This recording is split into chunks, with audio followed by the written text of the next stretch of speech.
자꾸 시간이 없어라는 말을 하게 되거나 해야 할 일을 다 완료하지 못한다면 이 영상은 여러분에게 꼭 필요한 내용일 겁니다.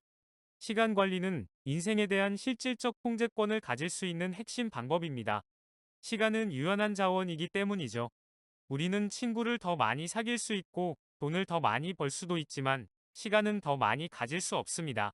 우리 모두에게는 하루에 24시간, 일주일에 168시간이 주어집니다. 그리고 이러한 유한 자원을 사용하는 방식에 따라 직장과 가정에서 원하는 바를 이뤄낼 수 있을지가 결정됩니다. 그렇다면 시간을 더 잘 활용하는 방법은 무엇일까요? 우리가 시간을 어떻게 보내고 싶은지 정확히 이해하면 됩니다. 일단 그걸 파악하면 별로 중요하지 않는 일이 아닌 정말로 중요한 일을 하는데 시간을 할애할 수 있도록 활동의 우선순위를 설정할 수 있습니다. 목표와 우선순위를 파악한 다음 이를 이용해 여러분에게 시간 할애를 요구하는 사람들과 협상할 수 있습니다. 몇 년 전, 저는 로스트라는 TV 프로그램을 보기 시작했습니다. 여러 시즌이 있는 드라마였고, 크리스마스 연휴 내내 마지막 시즌까지 총 24개의 에피소드를 정주행했습니다. 그리고 끝까지 보고 나니 이 작가들이 사건을 다 마무리하지도 않는 정말 불만족스러운 결말을 썼다는 걸 알았습니다. 너무 실망했고 완전히 속은 기분이었죠.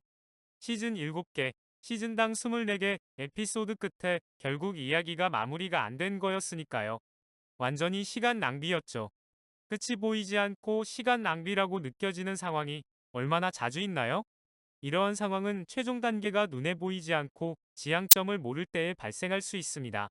따라서 시간 관리의 핵심은 최종 단계와 장기적인 목표를 파악하는 것입니다. 간단한 활동을 하나 해보겠습니다. 여러분의 인생과 지향하는 방향에 대해 생각해 보시기 바랍니다. 30세, 40세, 50세, 75세에 어떤 걸 이루고 싶으신가요? 은퇴 후에는 무엇을 할 계획인가요? 얼마나 오래 살고 싶으신가요? 어떤 일을 하면서 평생을 보내려고 하시나요? 재미있는 일을 하고 싶으세요? 아니면 무의미한 TV 프로그램을 보고 싶으세요? 75번째 생일 파티에서 축하받을 성과가 무엇이기를 바라시나요? 생각이 필요한 내용이기는 하지만 시간 관리의 핵심은 내 삶의 지향점과 장기적 목표에 대한 이해입니다. 전체적인 방향을 어느 정도 파악했다면 이제 5년으로 줄여봅시다. 앞으로 5년간 무엇을 이루고 싶으신가요? 그리고 이제 올해에 대해서도 생각해 봅시다.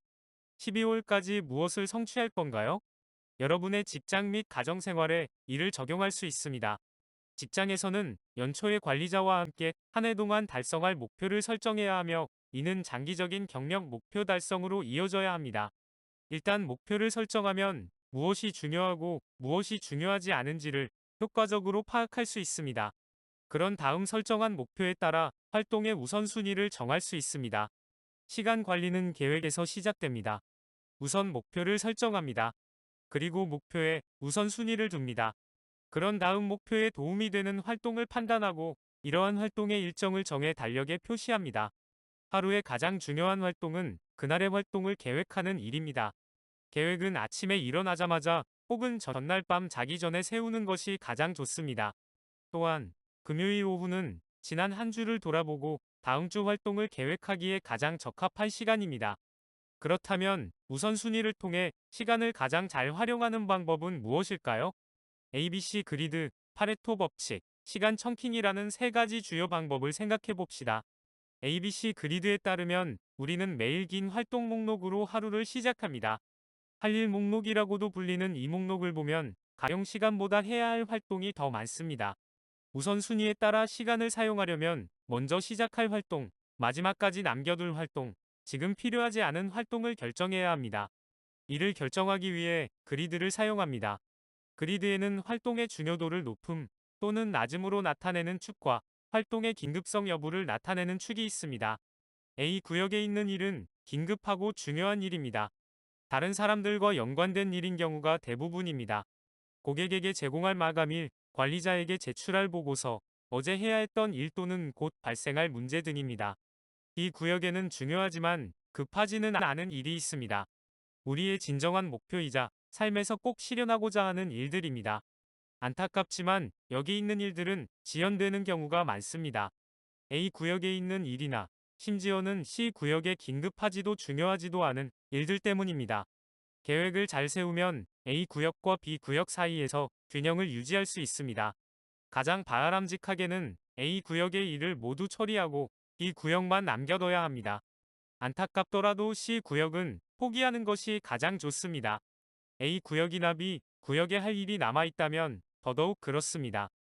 C 구역의 일들은 수행하기는 쉽지만 가치가 없는 경우가 많습니다. C 구역의 업무는 하지 않더라도 부정적인 결과가 따라오지 않습니다. 더 중요한 일이라면 서둘러 처리해달라는 요청을 받게 됩니다. 관리자의 도움을 받아 C 구역에 해당하는 업무를 이해할 수 있습니다. 관리자에게 업무 요청을 받는다면 보통은 그게 중요한 업무입니다. C 구역 폴더를 하나 설정합니다. C 구역에 해당하는 것 같은 모든 내용을 이 폴더에 넣고 여기에 대해 더 생각하지 않습니다. 업무 독촉을 받으면 해당 업무의 우선순위를 파악할 수 있고 그에 따라 행동할 수 있습니다. 중요하지 않거나 긴급하지 않은 일의 시간을 낭비하지 마세요. C 구역 폴더에 넣을 항목이 없다면 너무 많은 업무를 맡고 있는 것입니다. 여러분이 정말로 하고 싶은 일이고 하지 않으면 살 수 없는 일을 선택하세요. 그동안 C 구역에 아무것도 넣지 말고 비워둡니다. 여러분에게 꼭 필요한 일에 집중하고 나머지는 모두 잊어버리세요. 일반적으로 보고서를 작성하거나 예산을 준비하거나 두꺼운 문서를 검토하는 등 크고 부담스러운 업무를 처리해야 할 때 우리는 메일함을 확인하거나 커피를 한 잔 더 만들거나 그저 웹서핑을 하는 등 여러 탈출구를 택하며 회피하려는 경향이 있습니다. 우리는 자연스럽게 크고 어려운 일을 밀어내고 작고 쉬운 일에 끌립니다. 이럴 때 스위스 치즈 기법이 유용합니다. 커다란 일을 스위스 치즈처럼 처리하는 방법입니다. 여러분이 맡은 전체 업무가 하나의 치즈라고 생각해 봅시다. 치즈를 한꺼번에 다 먹을 수는 없습니다. 소화할 수 있도록 여러 덩어리로 나눠야 합니다. 그러려면 치즈에 구멍을 뚫어야 합니다. 하루 중 잠깐 여유 있을 때 이 시간을 사용하여 치즈에 구멍을 뚫으세요. 약속 상대를 기다리는 동안 정보를 검색해서 치즈에 구멍을 내는 것은 어떨까요? 나가기 전에 10분이 남는다면 그 시간을 이용해 통화가 필요한 사람에게 전화를 걸어 치즈에 대해 논의하세요. 예를 들어 분량이 많은 보고서를 작성해야 하는데 미루고 있다면 그냥 일단 컴퓨터에서 파일을 열고 간단히 보고서 제목을 작성한 다음 2분 동안 관련 정보를 검토하는 것입니다. 큰 프로젝트에 작은 구멍을 여러 개 뚫으면 부담을 덜 느끼고 천천히 추진력을 얻을 수 있습니다. 치즈에 구멍을 뚫게 되면 업무가 더 작게 나누어지므로 소화하기 쉽습니다. 파레토 법칙이라는 수학 법칙이 있습니다. 대부분의 상황에서 80%의 결과가 20%의 원인으로 인해 발생한다는 내용입니다. 이는 영업팀 매출의 80%를 단 20%의 팀원들이 낸다는 것입니다. 대부분의 사람은 20%의 실제 노력으로 80%의 실질적 결과를 얻습니다. 우리는 업무 중 정말 중요한 20%를 중요하지 않은 80%의 업무와 동일하게 취급하는 경우가 많습니다. 할 일 목록을 간단하게만 만들면 별로 중요하지도 않은 일의 시간을 낭비하게 됩니다. 중요도에 따라 우선순위를 정하더라도 그렇습니다. 결국 실제로 노력할 가치가 없는 업무에 많은 노력을 들이는 경우가 많습니다. 파레토 법칙을 사용하여 시간을 보다 효과적으로 관리하는 방법을 소개합니다. 할 일 목록을 만들 때 필요한 노력의 양과 얻을 수 있는 성과를 기준으로 각 항목의 우선순위를 정해보세요. 그런 다음 노력 투입량을 잠재적 성과로 나누어 우선순위 등급을 구합니다. 등급을 1부터 10까지 표시하세요. 낮은 값은 1이고 높은 값은 10입니다. 그런 다음 등급값이 가장 낮은 항목을 먼저 수행합니다. 간단한 예를 들어보겠습니다. 해야 할 업무가 3가지 있다고 합시다. 첫 번째 업무는 많은 노력이 필요하므로 노력 투입량이 10입니다. 하지만 거의 사용되지 않는 자료여서 기대되는 성과는 낮습니다. 2로 표시해 봅시다. 이렇게 다른 모든 업무에 대해서도 수치화합니다. 그런 다음 노력을 성과로 나누고 가장 낮은 값에 우선순위를 부여합니다. 시간을 가장 잘 활용하려면 현재 세 번째 업무를 우선으로 처리해야 합니다. 여러분의 시간이 실제로 얼마인지 가치를 계산해 볼 필요가 있습니다. 정규직 직원은 연간 약 2000시간 근무하므로 연봉을 2000으로 나눕니다. 그럼 여러분의 1시간이 얼마인지 그 가치가 나옵니다. 단, 여러분을 고용할 때 드러나지 않은 다양한 비용이 들었으므로 실제 시간당 가치는 더 높을 것입니다. 따라서 여러분의 가치를 잘 반영하기 위해 결과를 2배로 계산해 보세요. 그럼 이 금액을 투자해서 수익을 낼 가능성이 가장 높은 업무에 우선순위를 두는 것이 합리적이겠죠? 제대로 진행되지 않았던 지난 회의를 떠올려 봅시다. 의제도 목표도 없었고 리더가 회의를 잘 진행하지도 못했습니다. 우리 모두 그런 자리에 참석한 적이 있습니다. 그 시간 낭비의 비용은 얼마였나요? 수익률에 따라 활동의 우선순위를 정합니다. 어떤 활동에 2시간을 투자한다면 여러분과 회사에 어떤 비용이 발생하나요? 삶에서도 일에서도 노력에 대해 가장 높은 수익을 가져다줄 업무와 활동의 노력을 집중하는 것이 좋습니다. 선택한 영역에서 가장 수익률이 높은 항목을 찾고 그 활동을 진행합니다. 달성하려는 목표, 사업적 성과, 이익 또는 기타 원하는 결과에 따라 수익률이 높은 노력에 투자하도록 일정에 대한 계획을 세우세요. 여러분의 시간에 대한 예산을 편성하는 것입니다. 시간의 우선순위를 정하는 또 다른 방법은 작업이 목표를 향해 나아가고 있는지 아니면 단순히 현재 상태를 유지하고 있는지 살펴보는 것입니다. 여러분의 삶은 자동차와 같습니다. 자동차에는 업그레이드할 수 있는 부분이 많습니다. 엔진을 개조하여 출력을 높이고 더 많은 세부 튜닝을 추가할 수 있습니다. 액세서리나 방향제를 놓아둘 수도 있겠죠. 그러다 차를 꾸미는 데 시간을 많이 들였지만 정기 점검 및 관리를 완전히 무시했다는 걸 깨닫습니다. 16,000km 이상 주행할 동안 엔진 오일을 교체하지도 않은 것이죠. 차량 필수 정비를 무시하면 자동차를 꾸미느라 들인 노력이 다 물거품이 됩니다. 그동안 차량 업그레이드나 정기 점검 중 하나의 에너지를 쏟는 사람들을 많이 봤지만 둘 모두에 집중하거나 비율이 다르더라도 둘 다 중시하는 경우는 별로 없었습니다. 목표를 달성하고 시간을 관리하기 위해서는 이 두 가지를 함께 수행해야 합니다. 시간 관리의 중요한 부분은 시간 계획을 효과적으로 세우는 것입니다. 여기에 집중해 봅시다. 이제 목표와 우선순위를 파악했으면 스트레스 없이 일을 순조롭게 진행할 수 있도록 일정을 수립하는 방법을 알아야 합니다. 일정 계획 방법에 대한 적절한 예시를 드리겠습니다. 커다란 항아리가 있고 큰 바위, 작은 돌, 쌀이 조금씩 있다고 생각해 보세요. 항아리 안에는 바위, 돌, 쌀 전체를 다 넣을 수 있는 충분한 공간이 있습니다. 다만 항아리를 채우는 방식이 중요합니다.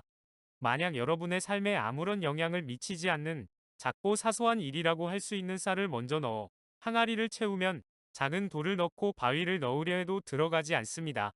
항아리의 한정된 공간을 가장 효과적으로 사용하려면 큰 바위부터 넣어야 합니다. 작은 돌이 큰 바위 주변에 빠르게 자리를 잡은 다음 쌀이 남은 틈새를 채웁니다. 큰 바위부터 시작하면 항아리에 넣기가 쉽습니다. 항아리는 사용할 수 있는 시간을 의미합니다. 바위, 돌, 쌀은 여러분의 과제입니다. 커다란 과제 몇 개와 중간 크기 과제 여러 개, 그리고 수많은 자잘한 업무와 지속적인 요구, 틈틈이 처리해야 하는 일도 있습니다. 요점은 큰 바위는 제일 먼저 넣지 않으면 넣을 수 없다는 사실입니다. 다른 업무나 어쩔 수 없이 처리해야 하는 쌀로 가득 차서 커다란 과제를 못 넣게 되기 전에 커다란 과제를 위한 시간대를 미리 편성하세요. 반드시 업무 과제일 필요는 없습니다. 자녀의 체육대회나 나만을 위한 휴가가 될 수도 있습니다. 갑자기 발생하는 일을 처리할 시간을 계획에 넣고 사전에 예측할 수 있는 활동을 미리 계획하는 것이 중요합니다. 예측하기 어려운 활동에 시간이 얼마나 필요한지 파악할 수 있으므로 이러한 활동을 넣을 시간대를 마련하세요.